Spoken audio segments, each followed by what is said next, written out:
Hello అండి, welcome to my channel. ఈరోజైతే ఈజీగా అండ్ కొత్తగా చిక్కుడుకాయ కర్రీని అయితే చేసేసుకుందాము. దీనినైతే చపాతీతో అలాగే రోటీతో అయితే చాలా ఇష్టంగా తింటారు. ముందుగా ఒక ప్యాన్ పెట్టుకొని అలాగే దాంట్లో 2 టేబుల్ స్పూన్ ఆయిల్ వేసుకోండి.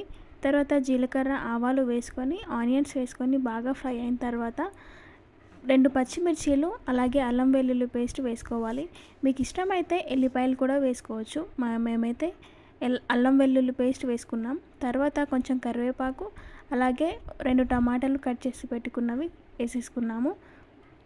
టమాటాలు బాగా మగ్గడానికి అలాగే తొందరగా మగ్గడానికి అయితే మనం పసుపు వేసేసుకోవాలి. పసుపు వేసుకుంటే తొందరగా మగ్గిపోతాయి. తర్వాత ఉడకబెట్టుకున్న చిక్కుడుకాయనైతే వేసేసుకున్నాం.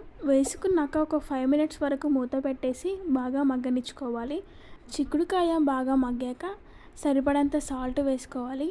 అలాగే 2 టేబుల్ స్పూన్ కారం అలాగే కొంచెం గరం మసాలా కూడా వేసుకున్నాము. ఇష్టమైతే వేసుకోవచ్చు, లేదంటే స్కిప్ చేసేయచ్చు. దాన్ని కూడా ఇష్టం ఉన్న వాళ్ళు కొంచెం ధనియా పౌడర్ కూడా వేసుకుంటారు. మేమైతే వేసుకోలేదు. గరం మసాలా అండ్ కారం అలాగే ఉప్పు వేసేసుకొని బాగా మగ్గనిచ్చుకున్నాం. ఒక 5 మినిట్స్ వరకు మూత పెట్టేసి మగ్గనిచ్చుకుంటే చిక్కుడుకాయ అనేది రెడీ అయిపోతుంది. రోటీతో అయితే చాలా ఇష్టంగా తినేస్తారు. వీడియో నచ్చితే లైక్ చేయండి, షేర్ చేయండి.